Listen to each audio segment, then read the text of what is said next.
Hello everyone, please come to dividend decisions. Next topic, wonderful, amazing topic. Okay.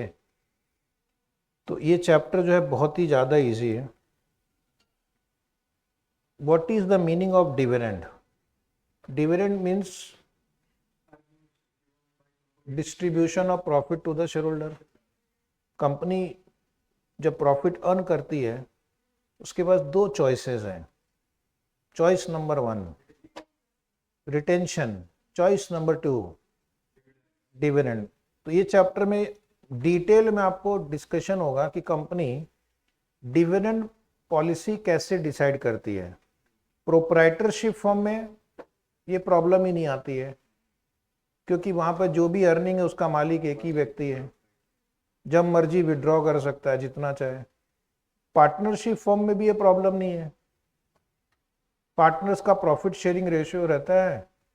Year and में उनको उतना profit उनके account में, capital account में transfer कर देते हैं जिसकी जितनी श्रद्धा ड्राइंग कर सकता है. वहाँ पे डिविडेंड डिक्लेयर करने की जरूरत नहीं होती है. आपका प्रॉफिट का शेयर में से आपको विड्रॉ करना है, आप कर सकते हो. लेकिन कंपनी फॉर्म ऑफ ऑर्गेनाइजेशन में एक प्रॉब्लम है. Owner and management is different. Owner and management is different. Owner का काम इन्वेस्टमेंट करना है, मैनेजमेंट का काम बिजनेस रन करना है. ईयर एंड पे एक दिक्कत आती है. बोर्ड ऑफ डायरेक्टर्स के हाथों में एक पावर दिया गया है. क्या पावर दिया गया? दे विल डिसाइड कि कितना प्रॉफिट डिस्ट्रीब्यूट करना है. How much profit is to be distributed as dividend. तो क्वेश्चन है कि क्या उनको हाई डिविडेंड देना चाहिए या लो डिविडेंड देना चाहिए या नहीं देना चाहिए. 0%, हाई पे आउट या लो पे आउट. इस क्वेश्चन का जवाब आपको मिलेगा 2-3 दिन में मिल जाएगा. ठीक है, क्योंकि अल्टीमेटली हमारा एम क्या है? Financial management is aiming at wealth maximisation. तो हमने पहले फाइनेंसिंग डिसीजन से रिलेटेड 3 चैप्टर पढ़े. Cost of capital, capital structure, leverage. वहाँ अपने हमने देखा कि कैसे आप डेट इक्विटी रेशियो को प्रॉपर तरीके से यूज करके फर्म की वैल्यू को मैक्सिमाइज कर सकते हैं. उसके बाद हमने इन्वेस्टमेंट डिसीजन चैप्टर देखा कि कैसे आप प्रॉपर सिलेक्ट कर सकते हैं प्रोजेक्ट को ताकि आपका एनपीवी मैक्सिमाइज हो, वेल्थ मैक्सिमाइज हो. वेल्थ मैक्सिमाइजेशन का एक और तरीका है by using a proper dividend policy. By using an appropriate dividend policy also, the market value of the firm can be maximized. Is it right? तो ये topic थोड़ा कंट्रोवर्शियल है. जैसे कि कुछ थियरी का मानना है कि डिविडेंड पॉलिसी चेंज करने से फर्म की वैल्यू पे इंपैक्ट नहीं आता है. जैसे यहाँ पर भी हमने डिस्कस किया था Modigliani and Miller without taxation theory, net operating income approach theory. उनका कहना था कैपिटल स्ट्रक्चर बदलने से फर्म की वैल्यू पे कोई इफेक्ट नहीं आएगा. उसी तरह यहाँ पर भी 2 टाइप की थियरी है. एक का मानना है डिविडेंड पॉलिसी चेंज करने से फर्म की वैल्यू पे इफेक्ट आएगा. एक का कहना है डिविडेंड पॉलिसी बदलते रहो, कुछ नहीं होने वाला. फर्म की वैल्यू बढ़ानी हो तो अर्निंग्स बढ़ाने पे ध्यान दो. डिविडेंड कम ज्यादा करने से फर्म की वैल्यू नहीं बढ़ती है. लेकिन दूसरी पॉलिसी कहती है डिविडेंड पॉलिसी अगर आपने सही यूज किया तो फर्म की वैल्यू बढ़ भी सकती है. तो हमारे को यही देखना है कि मैनेजमेंट के सामने आज एक बहुत बड़ी डायलेमा है, डिविडेंड डायलेमा. डिविडेंड दें या ना दें. अगर दें तो कम दें या ज़्यादा दें. ओके. तो ये चैप्टर ने उसको डिटेल में एनालाइज करने की कोशिश की है. कुछ कंपनीज जो है डिविडेंड देती ही नहीं है, कुछ भर भर के डिविडेंड भरती है, कुछ थोड़ा थोड़ा डिविडेंड देती है. तो हमें देखना है कि क्या डिविडेंड पॉलिसी से फर्म की वैल्यू मैक्सिमाइज हो सकती है या नहीं. Dividend decision is easy to understand. बोलने में सुंदर, सुनने में अच्छा लगता है, बट डिफिकल्ट टू इम्प्लीमेंट. जैसे एक कंपनी है X Limited, which is continuously paying the dividend at a normal growth rate. it earns huge profit this year. Now the management have to decide whether it should continue to pay dividend at the normal rate or whether it should pay at a increasing rate. Why this dilemma? ठीक है, dilemma मतलब समझते हैं क्या? सोच रहे ये करूं या वो करूं।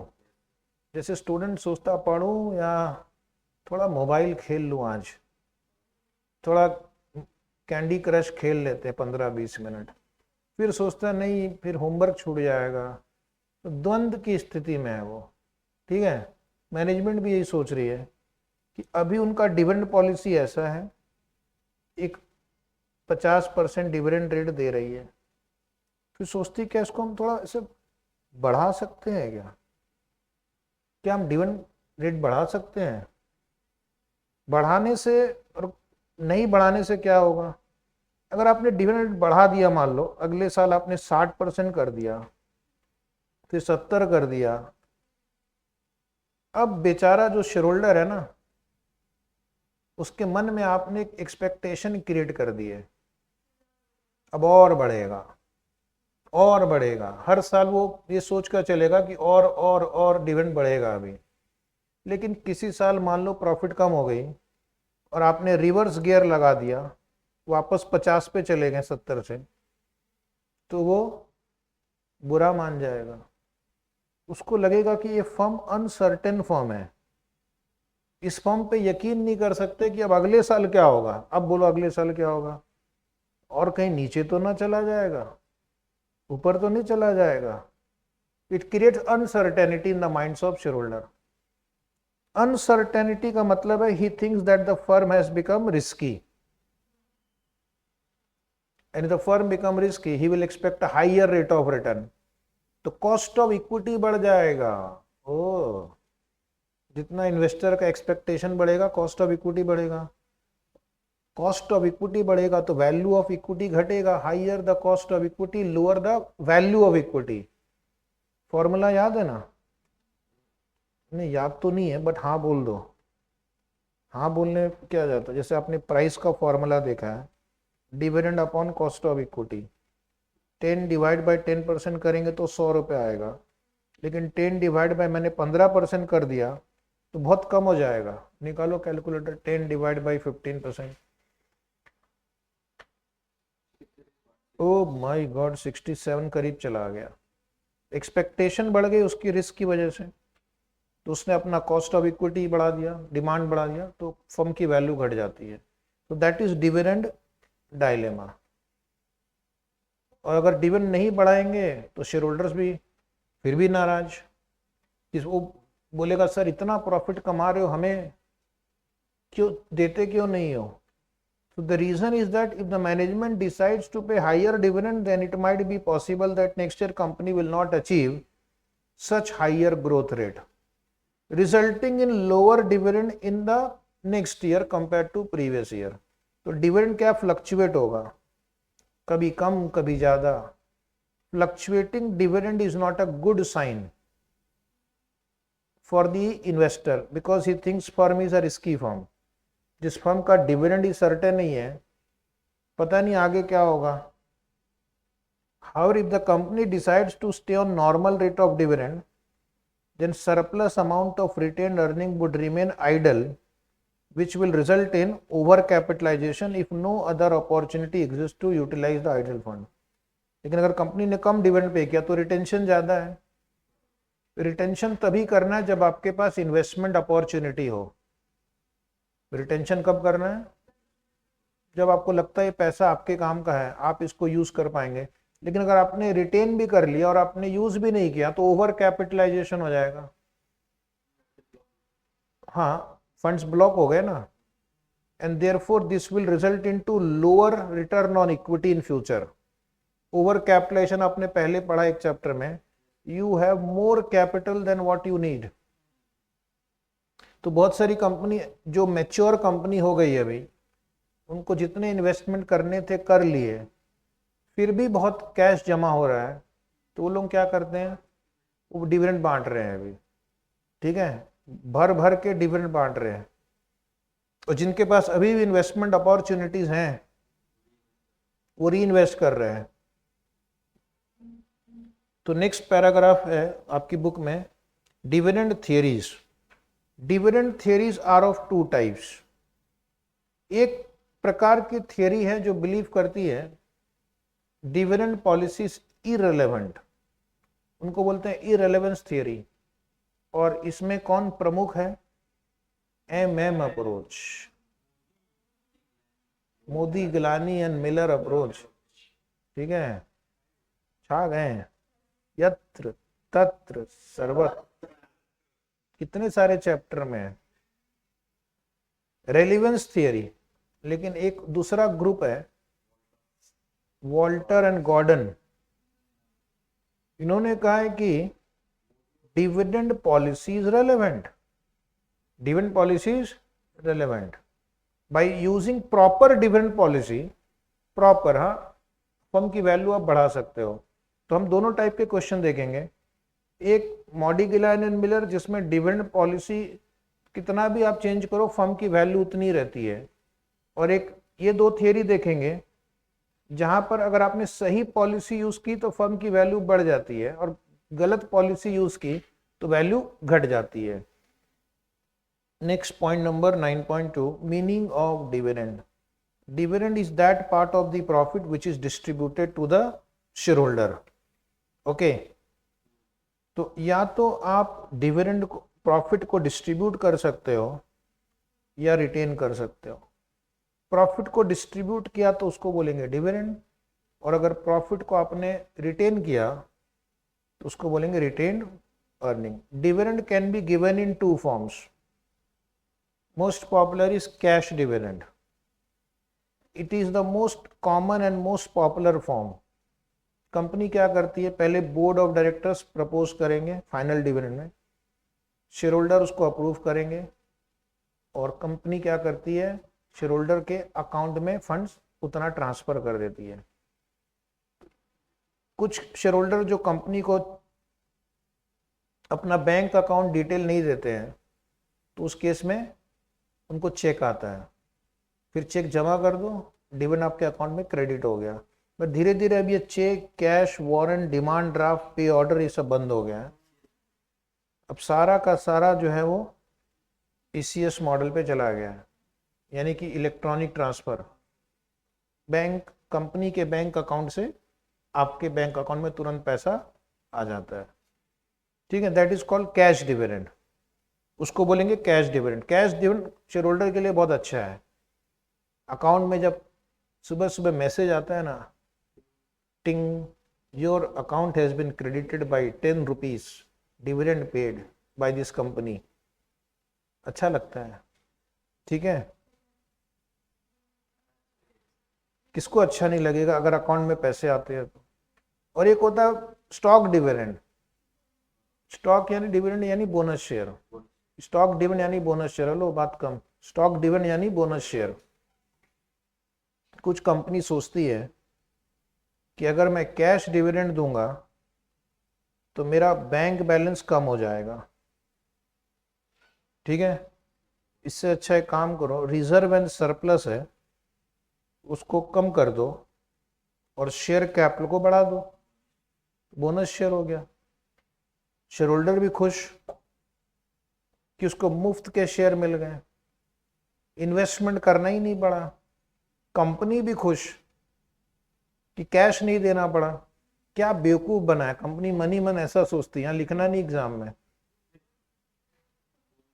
एक जर्नल एंट्री पास कर दी, reserve and surplus account debit to share capital, तो it is just a cosmetic change. कौन सा चेंज? कॉस्मेटिक चेंज, मतलब सिर्फ मेकअप करने से इंसान की वैल्यू नहीं बढ़ जाती है। ठीक है, पहले कंपनी की बैलेंस शीट में 1 लाख शेयर थे 10 रुपए वाले, अभी 2 लाख शेयर हो गए 10 रुपए वाले। लेकिन मार्केट प्राइस में क्या होता है, पहले अगर मार्केट प्राइस शेयर का 200 रुपए था, अभी प्रोपोर्शनेटली बिल्कुल नेक्स्ट डे जैसी बोनस शेयर के बाद एक्स बोनस डिक्लेयर होता है, शेयर की प्राइस प्रोपोर्शनेटली घट जाती है। तो तुम्हारे वेल्थ पे कोई इफेक्ट नहीं आया, पहले तुम्हारे पास सपोज 1000 शेयर थे, तो तुम 2 लाख रुपए के शेयर होल्डर थे, तुम्हारी शेयर की वैल्यू 2 लाख थी, तुम्हारी वेल्थ 2 लाख थी। अभी शेयर की वैल्यू कितनी हो जाएगी? अभी आपको मिल गए 2000 शेयर, 1000 का शेयर 2000 हो गया, 1000 बोनस मिल गया, लेकिन तुम्हारा गणित वही है 2 लाख। तो बोनस शेयर से कंपनी क्या करती है, शेयर होल्डर को साइकोलॉजिकल सेटिस्फैक्शन देती है कि हम आपको फ्री में शेयर इशू कर रहे हैं। उसके वेल्थ पे कोई इंपैक्ट नहीं होता, उसके वेल्थ पे कोई इंपैक्ट नहीं होता, क्योंकि पहले भी उसके पास 2 लाख रुपए के शेयर थे, अगले दिन सुबह उठेगा तब भी 2 लाख की रहने वाले हैं। भले उसके डीमैट अकाउंट में नंबर ऑफ शेयर दुगने हो गए हो, लेकिन जब वो प्रोडक्ट आता है मल्टीप्लाई होके तो उतना ही रहता है। But it gives you a satisfaction that I have received shares from the company without any consideration. Okay, such shares are distributed proportionately. एक और बोनस शेयर का एक और कोई एडवांटेज क्या नहीं कि आपका प्रोपोर्शनल होल्डिंग पे भी कुछ फर्क नहीं पड़ता है। पहले भी तुम कंपनी के 5% स्टेक होल्डर थे, अभी भी 5% ही रहोगे। ओके, क्या कंपनी के नेटवर्थ पे कोई इफेक्ट पड़ता है? नहीं, कैपिटल प्लस रिजर्व उतना ही रहता है। क्या कंपनी की मार्केट वैल्यू पे कोई फर्क पड़ता है? नहीं। पहले भी जो टोटल मार्केट कैपिटलाइजेशन था, क्या था?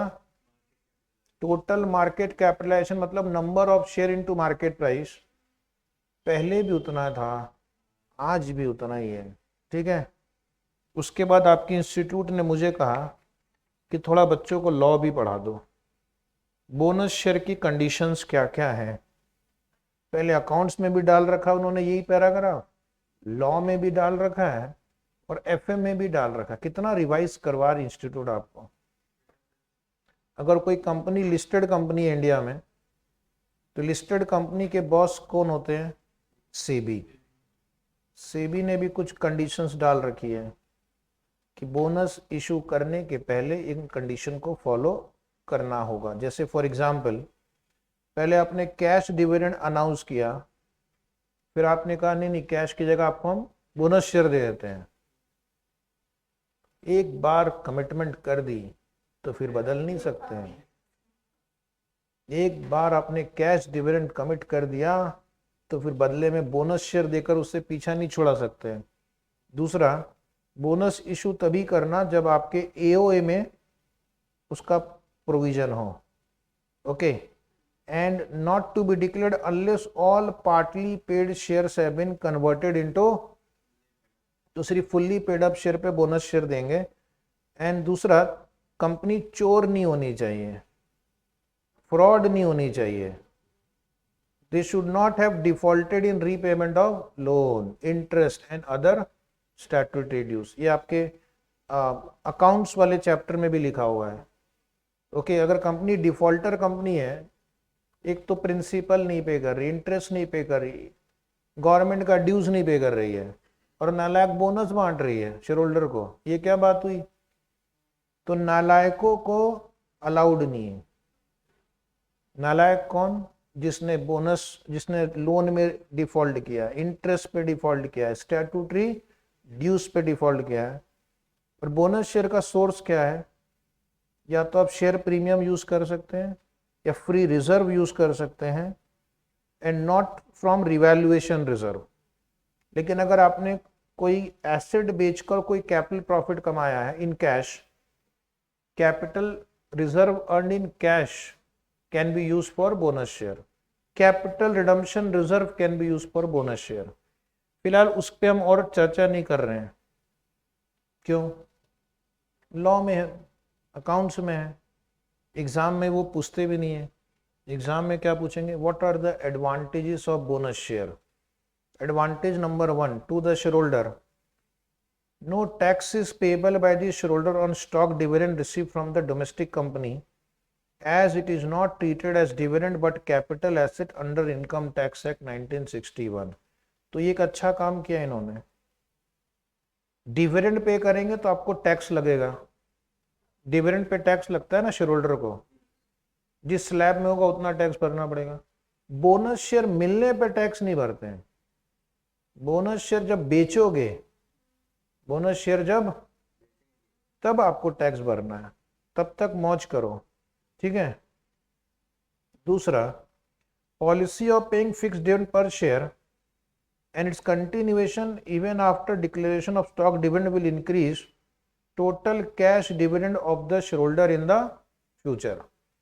अब ये जो नोट लिखा है, इनका मानना है कि company same rate of dividend देगी, company same rate of dividend देगी। तो आपके पास अगर नंबर ऑफ शेयर पहले 1000 थे, 1000 अभी 2000 हो गए। पहले आपको 5 रुपए के हिसाब से डिविडेंड मिलता था, 5000। अगर कंपनी अपना डिविडेंड रेट मेंटेन करती है तो शेयर होल्डर को फायदा है, तो शेयर होल्डर को फायदा है, क्योंकि अब उसको डिविडेंड भी ज्यादा मिलेगा क्योंकि नंबर ऑफ शेयर बढ़ गए। लेकिन जनरली प्रैक्टिकली क्या होगा, अगर कंपनी ने बोनस शेयर दिए हैं तो अगली बार वो डिविडेंड का रेट कम कर देती है। केक तो वही है, खाने वाले दुगने हो गए, प्रॉफिट इज केक। प्रॉफिट क्या है, कंपनी का केक ही है, ठीक है, और शेयर होल्डर कौन है, उसको खाने वाले हैं। तो अगर तुम्हारी केक का साइज नहीं बढ़ा और खाने वाले डबल हो गए तो हर एक के हिस्से में छोटा पीस आने वाला है। हाँ, तो उस केस में डिविडेंड पर शेयर कम हो जाता है। लेकिन अगर डिविडेंड पर शेयर उतना ही मेंटेन कर सकी कंपनी तो फिर उसको फायदा होगा, उसका टोटल कैश डिविडेंड उसको ज्यादा मिलेगा। कंपनी क्यों बोनस शेयर इशू करती है? कंपनी बोलती है कैश मेरे पास होना चाहिए, जहां है कैश वहां है ऐश, ठीक है। कैश है तो ऐश है, ठीक है। कंपनी को खुद ही इन्वेस्टमेंट करने हैं दुनिया भर के, और यहां अगर वो कैश बांटती फ्री तो इन्वेस्टमेंट करने के लिए उनको खुद को लोन लेना पड़ेगा, खुद को शेयर इशू करने पड़ेंगे। इससे अच्छा है कि कैश अपने पास रखो और उसको प्रॉफिटेबल अपॉर्चुनिटी में इन्वेस्ट करो। कुछ कंपनी प्रॉफिट तो कमाती है लेकिन उनके पास सफिशिएंट कैश जनरेट नहीं होता है। Cash flow from operating activities not very high, profit is high, क्योंकि उन्होंने बहुत सारा इन्वेस्टमेंट कर रखा है, बहुत सारे कैपिटल एक्सपेंडिचर कर रखे हैं, ठीक है। तो वैसी कंपनी क्या करेगी, फिर बोनस शेयर ही बांटेगी, क्योंकि शेयर होल्डर को भी खुश रखना है। शेयर होल्डर को भी, तो आगे भी आपको उससे काम पड़ेगा, आगे भी फंड्स रेज करना पड़ सकता है, ठीक है। और जो कंपनी शेयर होल्डर को खुश रखेगी, फ्यूचर में फंड रेजिंग इजी रहेगा। लेकिन बोनस शेयर का कोई भरोसा यस, भरोसे पे दुनिया टिकी है। Next is limitation of stock dividend. पहला पॉइंट जो मैंने आपको बताया, शेयर होल्डर को कोई रियल वेल्थ इंक्रीज नहीं होता है, wealth of the share holder remain the same, सिर्फ नंबर ऑफ शेयर बढ़ जाएगा लेकिन प्रोपोर्शनेटली प्राइस भी घट जाएगी। जितने से उसका नंबर ऑफ शेयर बढ़ेगा प्रोपोर्शनेटली उतना ही प्राइस घट जाएगा। So therefore the total value of the shares remain the same, it does not give any extra special benefit to the share holder. उसकी प्रोपोर्शनल होल्डिंग भी सेम है, कम से कम प्रोपोर्शनल होल्डिंग बढ़ जाती है तो भी मेरे पास कुछ एक्स्ट्रा पावर आ जाता, कंट्रोल आ जाता।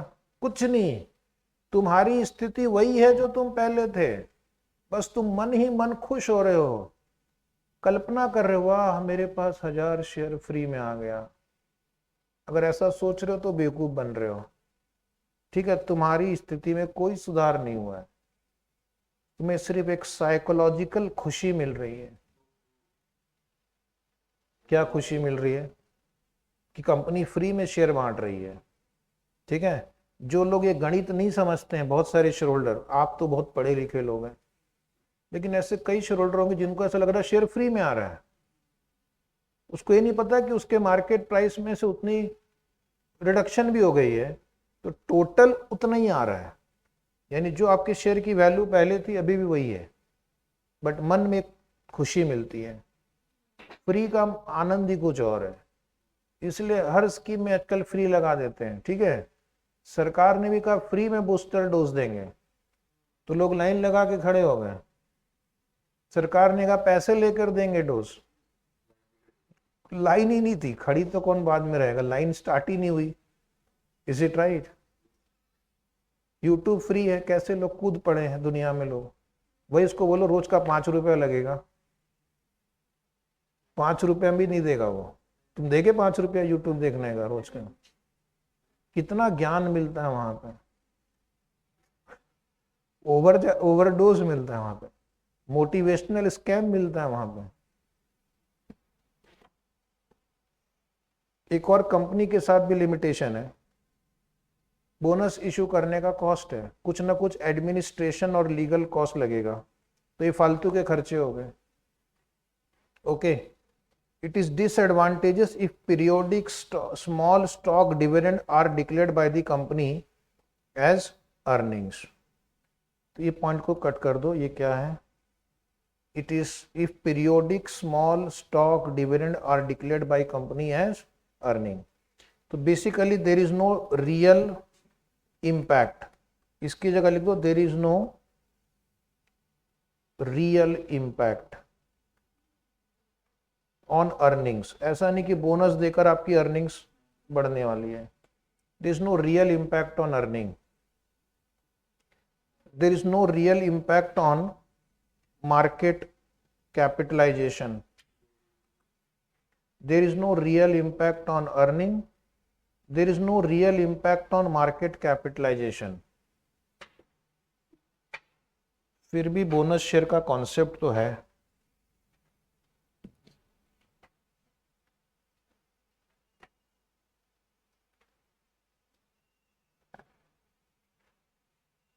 बट बोनस शेयर का एक मार्केट को, स्टॉक मार्केट को एक एडवांटेज है। As a stock market more number of shares are available for trading now, so stock market में liquidity बढ़ती है। स्टॉक मार्केट में यानी पहले 5 लाख शेयर थे ट्रेडिंग करने के लिए, अब 10 लाख हो जाएंगे। पहले शेयर की प्राइस 5,000 रुपए थी, अभी 2,500 हो जाएगी। तो लिक्विडिटी बढ़ती है, जितना आप छोटे पाउच में बेचोगे ज्यादा बिकता है ना, समझे क्या? मान लो शैम्पू बनाने वाली कंपनी बोलती है 5 लीटर की बोतल है, यही खरीदना तुमको, लेना लो नहीं लेना मत लो। लेकिन फिर क्या करती है वो, दिखती है 5 लीटर तो कोई लेने वाला है नहीं, उसको 1-1 रुपए के शैशे में 50-50 पैसे में, 50 में 2 भी, एक के साथ एक फ्री भी रहता है 50 पैसे वाला भी। फिर सेल बढ़ता है, सेल बढ़ता है कि नहीं बताओ पहले तो? क्यों? लिक्विडिटी है। तो बोनस शेयर का जो मुझे बेनिफिट लगता है, that is the genuine benefit, liquidity बढ़ती है स्टॉक की। तो लिक्विडिटी बढ़ने से ज्यादा लोग बाई और सेल करते हैं। दूसरा, कंपनी को एक फोकट में पब्लिसिटी मिलती है। बोनस इकोनॉमिक्स टाइम के फ्रंट पेज पे आएगा हेडिंग, रिलायंस ने 1:1 बोनस अनाउंस किया, बैठे बैठे आपको एडवर्टीजमेंट हो गई। फ्रंट पेज पे ऐड डालोगे इकोनॉमिक्स टाइम्स में तो 10 लाख रुपए लग जाएंगे, यहाँ बैठे बैठाए एडवर्टीजमेंट मिल रहा है। सारे टीवी चैनल उस दिन चिल्ला चिल्ला के, आज का ब्रेकिंग न्यूज, रिलायंस ने 1:1 बोनस जारी किया। हुआ कुछ नहीं है, लेकिन पब्लिसिटी का भी अपना ही एक एडवांटेज है कि नहीं? Point number next, significance of dividend policy. Dividend policy of a firm is governed bye long term financing decision. Company क्या करती है? कंपनी पहले अपने खुद की फंड्स की रिक्वायरमेंट देखती है। प्रैक्टिकली कंपनीज क्या करती है, शेयर होल्डर को बाद में देखेगी, पहले खुद की फंडिंग रिक्वायरमेंट देखेगी, मुझे कितना फंड चाहिए, हमें 100 करोड़ चाहिए, इसमें से कितना हम रिटेन्ड अर्निंग से रेस कर सकते हैं। रिटेन्ड अर्निंग से हम 80 करोड़, तो 20 करोड़ फंड बाहर से रेस करेगी। ठीक है?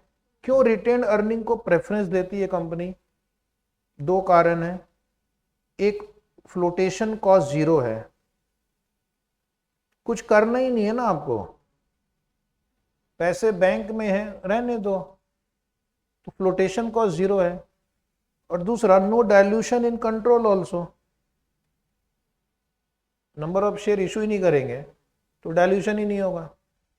तो कंपनी प्रेफर करती है, इसलिए bonus dividend is going to affect your financing decision, because जितना आप रिटेन ज़्यादा करोगे उतना एक्सटर्नल फंडिंग पे कम डिपेंडेंस रहेगा। ठीक है, जैसे माइक्रोसॉफ्ट कंपनी वर्ल्ड की रिचेस्ट कंपनीज में से एक, डेट ऑफ इनकॉर्पोरेशन से लेकर 25 साल तक जीरो डिविडेंड। बोले जिसको इन्वेस्ट करना है करो, नहीं करना है मत करो, डिविडेंड नहीं दूंगा मैं। तो शेयर होल्डर को फायदा क्या है, फिर प्राइस बढ़ेगी शेयर की, क्योंकि वो पैसा कंपनी रिटेन कर रही है और बिजनेस को और आगे ग्रो कर रही है, तो बिजनेस के ग्रोथ होगा तो शेयर की प्राइस बढ़ेगी। ठीक है, बर्कशायर हाथवे ने भी डिविडेंड नहीं दिया, दिया कि नहीं दिया मुझे नहीं पता, कम देते हैं। उनका मानना है वॉरेन बफे का कि मैं देखूंगा कि ये जो फंड्स है ये मैं अच्छे से इस्तेमाल कर सकता हूं कि शेयर होल्डर अच्छे से इस्तेमाल कर सकता है। अगर मुझे लग रहा है कि मेरे पास 25% प्रॉफिट अर्न करने की अपॉर्चुनिटी है, जबकि शेयर होल्डर सिर्फ 10% ही अर्न कर सकता उस पैसे से, तो मैं ही अपने पास रख लेता हूं, उसको इन्वेस्ट करेंगे। That is called long term financing decision. Dividend policy affects your long term financing decision. उसके बाद है एक है वेल्थ मैक्सिमाइजेशन डिसीजन, जो कि हमारे इस चैप्टर का मेन थीम है कि क्या डिविडेंड पे करने से शेयर की प्राइस बढ़ती है, क्या डिविडेंड पे करने से शेयर की प्राइस बढ़ती है। कुछ थ्योरी का कहना है यस, कुछ थ्योरी का कहना है नो। कंपनी क्या करेगी, हर कंपनी अपना अपना हिसाब लगाएगी और वो देखेगी कि what is the optimum dividend pay out policy. Optimum मतलब वहां तक दिया तो प्राइस बढ़ेगी, उससे कम दिया तो भी प्राइस नहीं बढ़ेगा, और उससे ज्यादा भी दे दिया तो नहीं बढ़ना है। तो company will find out what is the optimum dividend pay out policy which will help in price increase, which will help in price increase. तो ये हमारा अगला सिग्निफिकेंस है। Proper dividend policy can be used to increase the wealth of the share holder. How much profit to retain and how much profit to distribute is an important decision, जो हम अगले इस chapter में पढ़ने वाले हैं। Next point number 9.5, relationship between retained earning and growth. क्या मैंने आपको ये पहले बताया है? सिर्फ हाँ या ना में जवाब देना है। ग्रोथ रेट का फॉर्मूला है retention ratio into return on equity, yes और नो, या रिटर्न ऑन इन्वेस्टमेंट। कुछ याद आया? जिसको शॉर्ट में लिखते हैं B into R, G is equal to B into R. Cost of capital chapter में जो एक फॉर्मूला यूज किया था D1 अपॉन P0 प्लस जी, उस समय मैंने आपको एक एग्जाम्पल लिखवाया था। आप देख सकते हैं बाद में जाके कि क्यों retention ratio into return on investment is equal to growth rate. तो जितना रिटेंशन ज्यादा होगा, यानी ये फैक्टर जितना ज्यादा होगा इस फॉर्मूले में, आपका ग्रोथ रेट ज्यादा होगा। ग्रोथ रेट इन डिविडेंड होगा, ग्रोथ रेट इन अर्निंग होगा, growth rate in share price होगा। तीनों इस रेट से बढ़ेंगे। कौन कौन तीनों बढ़ेंगे? डिविडेंड बढ़ेगा, अर्निंग्स बढ़ेगी, प्राइस भी बढ़ेगा। डिविडेंड, अर्निंग और प्राइस तीनों बढ़ेंगे based on this formula D into R. That is one relationship between retained earning and growth rate. Because वो जो पैसा आप रिटेन करते हो उससे आप और प्रॉफिट कमाते हो। यस और नो? आपको अगर याद तो है नहीं, लेकिन मैंने एक एग्जाम्पल लिखवाया था, 3 कॉलम बनाकर करवाया था, और आपको मैंने कहा था सपोज आपका बिगिनिंग इन्वेस्टमेंट दिया है मान लो 1 लाख। याद आया कुछ?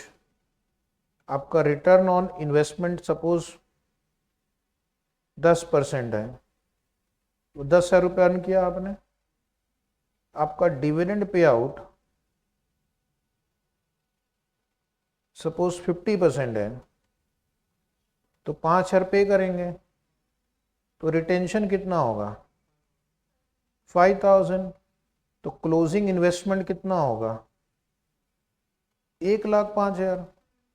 अब अगले साल आपकी शुरुआत होगी 1,05,000 से, उस पर आप 10% कमाओगे, आधा बांटोगे आधा रखोगे, क्लोजिंग हो गया 1,10,250। एक और करके दिखाता हूं मैं आपको, 1,10,250 11025, इसको आधा बांटो 5 5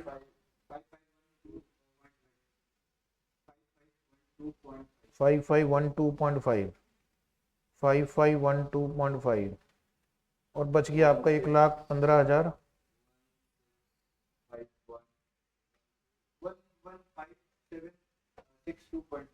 ओके, ऐसा एक एग्जाम्पल मैंने उस दिन रफली करवाया था। अब जरा ध्यान से देखिए मेहरबान कदरदान बच्चे लोग, ग्रोथ रेट देखना, ग्रोथ रेट ऑफ डिविडेंड। पहले डिविडेंड 5,000 था, अभी 5,250 हो गया, तो 250 डिवाइड बाई 5,000 5%। फिर से एक बार इन दोनों का डिफरेंस लेना, फिर वापस 5250 से डिवाइड करेंगे तो 5% आ गया। उसी प्रकार अगर मैं अर्निंग का ग्रोथ रेट देखूं, तो पहले आपकी अर्निंग 10 थी, फिर 10,500 हो गया, कितना आया 5%। पहले 10,500 था, अभी 11,025 हो गया है। ग्रोथ निकालना, डिफरेंस डिवाइड बाय बेस, कितना आ रहा है 5%। तो आप इस 5% का कारण क्या है, इस क्वेश्चन में रिटेंशन रेशियो 50% है और रिटर्न ऑन इक्विटी 10% है, तो ग्रोथ रेट इज 50% ऑफ 10%, 5%। ओ, ये कारण था, ये कारण था, आज पता चला, पहले बताया ही नहीं किसी ने। लिख लिया सबने, फोटो खींच ली, चलो एक ने फोटो खींच ली, बाकी लोग आपस में फोटो से फोटो लेते रहना, ठीक है। ये मैंने आपको लिखवाया है, अगर नहीं लिखा तो कोई ऐसा कुछ नुकसान नहीं हुआ, एक टॉपिक में ऑलरेडी लिखवाया हुआ है। तो ग्रोथ का फॉर्मूला बी इंटू आर है, आपके सामने मैंने उसको प्रूफ कर दिया। अब सिर्फ एक इंस्टीट्यूट का एग्जाम्पल लेंगे, example one of the institute. Suppose there are two companies A and B having a capital employed of 50 lakh in terms of equity share। तो ये 50 लाख रुपीज है, ₹100 ईच आर अर्निंग एट 20%, दोनों की earning 20% है, both have same capital structure also and same ROI, लेकिन दोनों का ROI different है, तो दोनों का डिविडेंड पॉलिसी डिफरेंट है। Capital same, ROI same, dividend policy different. एक कंपनी 100% पे आउट करती है, एक 0, तो इसका रिटेंशन 0 ही है और इसका रिटेंशन 50% है। तो किस कंपनी में 0 ग्रोथ होगा और किस कंपनी में पॉजिटिव ग्रोथ होगा? 100% वाले में ग्रोथ रेट 0 आना चाहिए, जो कि कुछ एक्स्ट्रा इन्वेस्टमेंट करने के लिए है ही नहीं। अगली बार जब हम रिटेन करेंगे तो ही एक्स्ट्रा अर्निंग कमाएंगे ना। Now considering other things to be the same, the position of the two company in the next year will be, देखना कंपनी ए का अर्निंग 10 लाख है, डिविडेंड भी 10 लाख दे दिया, retention 0, capital 50 lakh, existing retain earning भी 0 है, टोटल कैपिटल 50 लाख और इसकी अर्निंग 10 लाख ही है। लेकिन ये कंपनी ने होशियारी की, 10 लाख रुपए इसका पिछले साल का अर्निंग था, 5 लाख ही डिविडेंड दिया, 5 लाख रिटेन किया। तो अब क्या हो गया, करंट ईयर में ओपनिंग कैपिटल 50 लाख और उसमें 5 लाख अपने अर्निंग जुड़ गया, तो ये हो गया 55 लाख। सिमिलर एग्जांपल ही मैंने आपको करवाया था, तो इसकी अर्निंग हो गई है इस साल की 11 लाख। अगर आप देखेंगे 1 लाख का डिफरेंस है। और अगर मैं ग्रोथ रेट निकालूं तो अर्निंग में कितने का ग्रोथ आया इस कंपनी बी को? पिछले साल 10 लाख था, इस साल 11 लाख है। 10 लाख वर्सेस 11 लाख, 1 लाख का growth, 1 lakh profit divide by 10 lakh, यानी परसेंटेज वाइज 10%। 10% को क्रॉस चेक करेंगे, P into R. B limited का रिटेंशन रेशियो 50% है, रिटर्न ऑन इन्वेस्टमेंट 20 है, 0.5 इंटू 20। ओ मैश found correct, okay tell it by. यही लिखा था इन्होंने। ये है फायदा डिविडेंड पॉलिसी का कि आप डिविडेंड पॉलिसी को चेंज करके ग्रोथ पे इंपैक्ट ला सकते हैं। डिविडेंड पॉलिसी को चेंज करके ग्रोथ पे इंपैक्ट ला सकते हैं। ठीक है, so now will continue tomorrow.